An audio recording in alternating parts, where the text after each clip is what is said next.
and I am included in this book not as a beacon of truth, but as an example of what not to do and what not to believe. Rhett and Link respond to being called out in a Christian book regarding their deconversion, and their response may shock you. There's actually some things that he said that I was like, oh man, I didn't think he was that self-aware. So if you guys didn't know, Rhett and Link, massive YouTubers who were once upon a time Christians and then deconverted. The book is called Surprised by Doubt, and their deconversion story kind of gets documented in this book. And so Rhett responds to being in this Christian book. The idea is when you jump out of the Christian house, you can sort of inhabit other houses or other beliefs, right? And they outline different paths that people can take, and then they choose like a representative person to represent that view. And I got to be the guy who represents open spirituality. That's what they call it. When someone deconverts to secular humanism, they're basically at a place where they don't believe that the supernatural world exists. Basically, those aspects that we would all, I think on an intrinsic level, would say there's something supernatural, there's something not just in this material world, but there's something beyond this material world. Alex O'Connor, who's a secular humanist, would reject. Rhett is interesting in that he's not a secular humanist. He's like a spiritualist. Yeah. He's still acknowledging that there's something in the spiritual realm. Yeah. Right? That's fascinating to me because I think then you're more orphaned. There's not really a team. Wow, that's a great way of putting it. Yeah. You represented open spirituality as a viable option? No. As the option where you jumped out of the attic instead of coming back I think down. if I can recall, you can jump into atheism or new atheism, they specifically call it, open spirituality, mythic Christianity, which they use Jordan Peterson as the representative for that because he talks about Christianity as a myth. And you can jump into these different alternative belief systems that are not Christianity, and open spirituality is one of them. So I got the honor of being the representative here because I have talked about my problem with certainty about spiritual things, check. My general openness to spirituality, check. And even my specific openness to and adherence to the teachings of Jesus, despite not really knowing what I think about Jesus historically, check. They do say this, that like they're kind of using me as a representative and then they're critiquing this broader idea of open spirituality. They're not specifically critiquing anything that I've said. They say that when you reject an established religious structure and then you pick and choose which spiritual ideas you want to subscribe to, you are making yourself the ultimate judge of truth.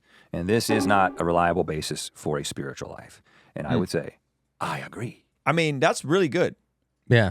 That he's saying that you're taking objective religion and now you're making yourself the subjective arbiter of your worldview. Yeah. So I appreciate him acknowledging. Very seldom do you get people, atheists, new age, whatever, that will acknowledge this sort of stuff. So I found this very refreshing. Well, I think he was saying he agrees that that's not a way to live. It's not a way to live, but I'm saying just the standard that you become the ultimate standard. Yeah. Like the point that you become the ultimate point is a refreshing point for him to make as someone that's in his shoes. Yeah. It's really hard to get someone to admit this, that's deconverted or drifted, because you got to really corner him. Or feeling that something is true doesn't make it true. I don't think any religious structure, whether it's based on an existing system or one that you personally piece together, is reliable. It may be truly useful, it may be truly meaningful, it may be truly transformative, but I'm not convinced that it is true in some defensible, factual sense. So in other words, a religion followed by only me is probably not true, while a religion that's followed by a lot of people may feel more true because a lot of people are following it, but it's probably also not true. Just because there's a lot of people using it. Well, I think it would depend on what you mean by probably based on what? Like because you're not convinced of it? The frustrating part about this is like he's not convinced. Like have you ever been not convinced of something and been wrong? Yeah. So which is more reliable?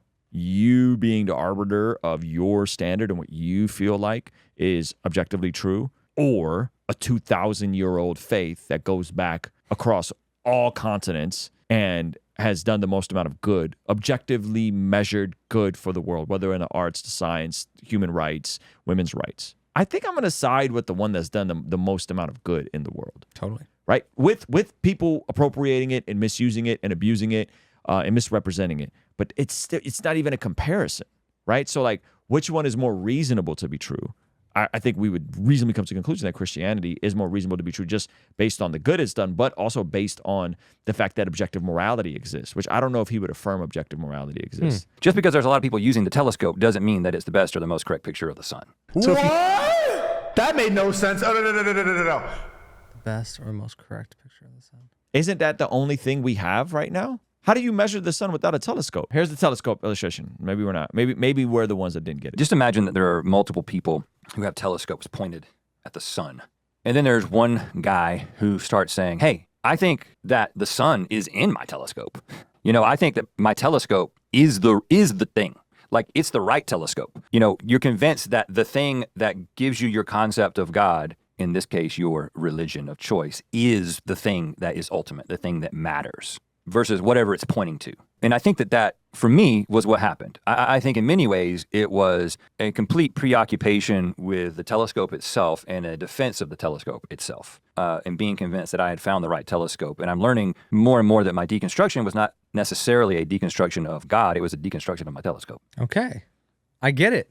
I can translate hipster for you. I think it's just such a terrible metaphor. I get it. Yeah, it's really the bad. sun is so big, and unless you were in a false religion, Yeah. like unless you were like a weirdo fundamentalist that like, you know what I mean? Then like, okay, I guess I get it, but that's just a bad metaphor. He's saying all roads point to one type of God, spiritual source. So he's saying Islam is a telescope, Christianity is a telescope, and they're all trying to contextualize God, and they're all pointing at the sun, but they're just translating it differently. What if I could objectively prove to you that this telescope is superior to other telescopes? I don't even think it's about the telescope. Okay. I think it's about the idea, if you're looking at the sun and you can verify that that is the sun, then you become informed by the image you're looking at, which is true. It's a true image of the sun. Yes. That being said, all the religions don't have the same truth about God in them. Yes. So they're all not looking at the sun. Right. Some are looking at a moon, Right. some are looking at a planet, yes, very, and very one different. is Yes. looking at the sun. Yes. It doesn't make that, the people don't believe the telescope is the truth. Yes. They believe what they're seeing Is the truth. and what they are seeing is the truth. That's So right. if they're seeing the sun, then they are seeing the truth. Got it. And even if those people get something wrong, I'm not saying the Bible has something wrong, but the people looking through the telescope get something wrong. Here's the better. What if we did this? What if there's a bunch of people with telescopes? Yeah. The Christians are pointing at the sun. Yeah. Our telescopes might be slightly different, but we're all pointing at the sun. Yeah. And then the other people are pointing at Saturn and are pointing at Mars and are pointing at the moon Bird and are watching. pointing at other stuff. Yep. But the Christians are pointing at the sun. They're seeing the sun, but there might be some discrepancies in their telescopes. Yes. That's in my opinion, a much better metaphor. Yeah, because if you're looking at the sun, you're objectively seeing the sun, even if the image is a little blurry. Yes. They also say that open spirituality is not nearly as fair-minded or unbiased as free as people like me might believe, because people like me are still very much influenced by the cultural status quo, right? We say that we're not adhering to a religion, but we kind of are. We kind of are, in a sense, This book kind of sounds like a banger. adhering to another religion that they would call the spirit of the age. And whatever morality or standards come from the spirit of the age are without any reference to an ultimate moral authority, because they're just rooted in human subjectivity.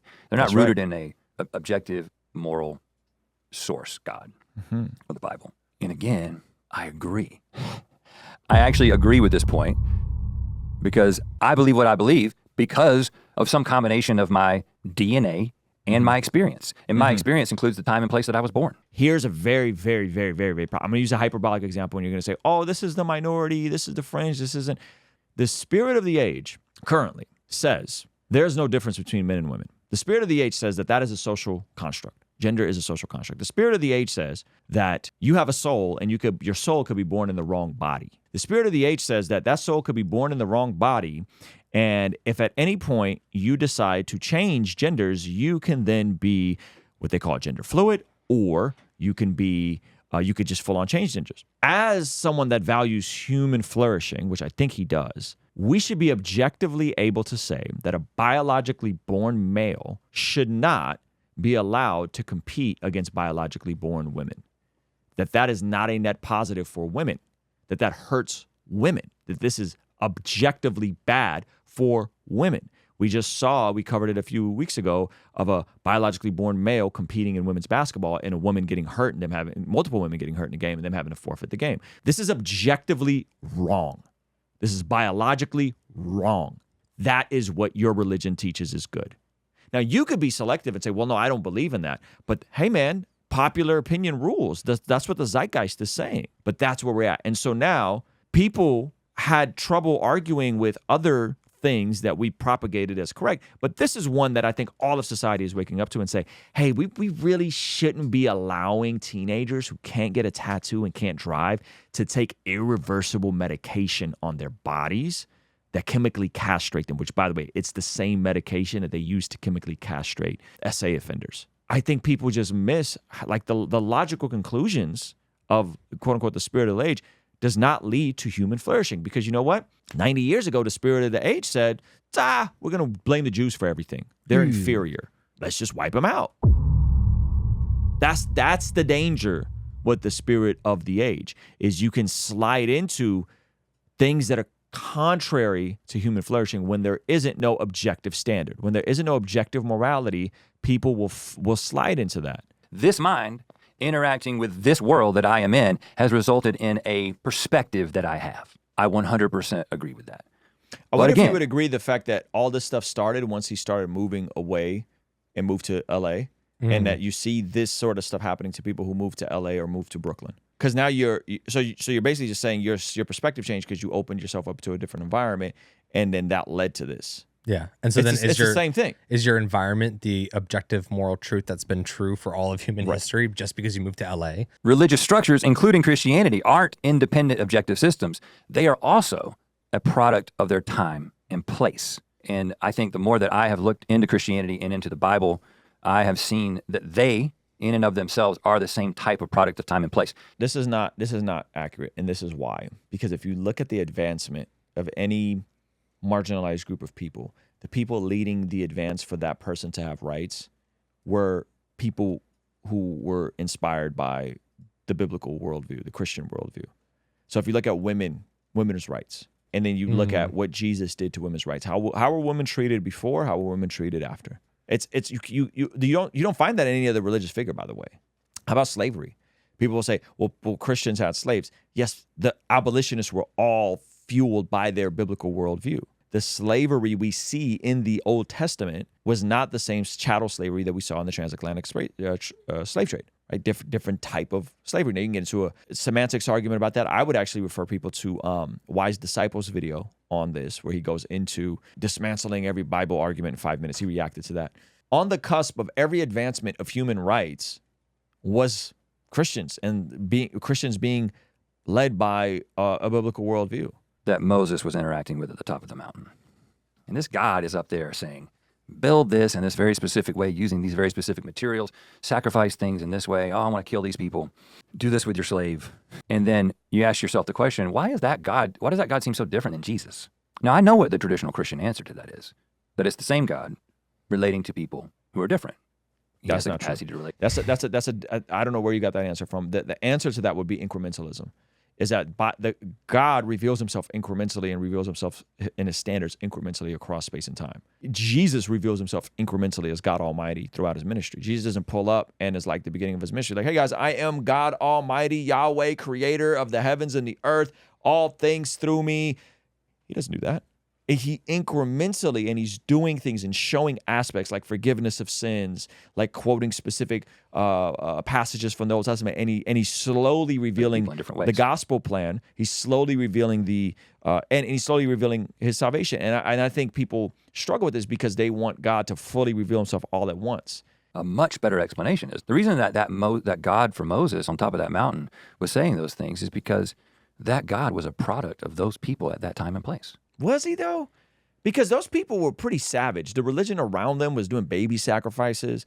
The religions around them were doing all kinds of wild stuff. And yet that God, Yahweh, does away with any sort of shenanigans. That God all of a sudden has standards for how you are to treat people. That God has all kinds of requirements of, even if you do have slaves, by the way, this is how you treat your slaves. There was parameters created that we hadn't seen yet in civilization. So that God is actually a very, very, very countercultural God that I don't think those people could have conjured up on their own if all the evidence that we have is that society was really far gone at that point in time. Same thing with Jesus. Love your enemy as yourself. What other religion has taught that pre-Jesus? Either he's not hip to history or he is just so selective in these points that he's making. I believe that this is an illuminating perspective on the Bible itself. When you understand that the people who were writing are conceptualizing God for themselves at the time and the place that they find themselves in. And that's why, despite the Christian doctrine of the univocality of the Bible, the idea that this is God's word, this authoritative and it's consistent and it's of one voice, despite that being a doctrine of the church, it doesn't fit well at all with the reality of the Bible, which feels like a disparate collection of writings of people who believe different things. This sounds like projection. You've decided to create your own version of God or the spirit world. And so now, through your lens, When you say today, you are viewing all of Christianity through the very lens that you are now living your life through.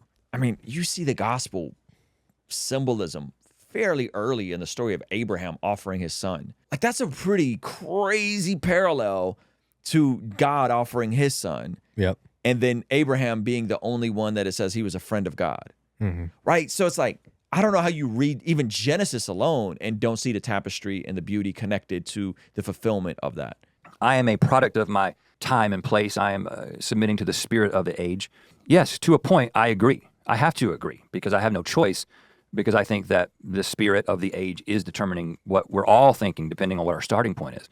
But I think that the system that you are holding up as being somehow outside of and above the spirit of the age is just the spirit of another age. The spirit of the age is going to lead to the extinction of humanity. Mm-hmm. The spirit of the age, almost one out of three of Gen Zers are identifying as a part of the WXYZ alphabet community. That means we're not going to reproduce. We're already struggling to reproduce. That's it. Like, you could think that the apocalypse is coming through climate change. I'm telling you, it's going to happen through lower and lower birth rates. And yet the other religion tells you to be fruitful and multiply and subdue the earth. Props to Rhett for conceding quite a few points. I was surprised. It's very difficult. I have a lot of these conversations, by the way. Very difficult for people to acknowledge, oh yeah, I kind of just am building my own religion. Oh yeah, I kind of just substituted my own God. Oh yeah, right? Like, it's very difficult to get people to be this vulnerable and transparent who have deconverted. So it's very refreshing to hear him talk like this. So props to him for that. I still think he doesn't quite see all the inconsistencies and all the blind spots within this new paradigm he's created. Or he's okay with there being inconsistencies amongst his own tribe, which I don't think he is. I don't think he would ever come out and be like, I think biological men shouldn't play in sports. I think the stuff is just gender dysphoria. I don't think he'd ever come out and say that, even if he privately believes that. And if he does, then props to him, because then at least, okay, then I respect you, right? Mm-hmm. Like, there's some atheist guys, like I want to say like a Sam Harris, folks that have came out and had pretty just scales against some of the insanity we're seeing come out from the far left, which, by the way, I think secular humanism has caused, that have came out and had very reasonable pushbacks against that. I don't think Rhett in Hollywood and in the internet, I don't think he's coming out and being like, yeah, I think the trans stuff is bad. No, definitely not. Yeah. But I could be totally wrong. Rhett, please prove me wrong. I would love for you to engage with that specific point of that specific spirit of the age. I would love for you to engage in that and how that falls apart based on in my opinion, on the new house of cards you've built for yourself. And the beautiful part about all of this is that our faith isn't just something that's head knowledge or informational. That our faith in this Jesus that transforms us from the inside out, should then cause us to be transformers in society. And I'm not talking about that sort of transformer, but I'm talking about being the type of disciples that go into the highways and byways of life to help people be reconciled back to God through the work of the gospel. And the way that's made the most amount of sense for me is by writing down my prayers in a prayer journal. And I've been beyond blessed to develop the very same prompts I've been using for decades that's helped me stay consistent in our Bless God prayer journal. You'll be shocked that when you track your prayers by writing them down, you'll be able to recall the things you prayed for that you actually forgot about that got answered, and the practical organization of having a daily quiet time to practice your faith, practice that quiet time with the Lord. By and large, the best investment that I've made in my spiritual discipline. So you can pick up yours now and check out the hundreds of 5-star reviews at blessgodprayer.shop. All right, I'll see you over there. Peace.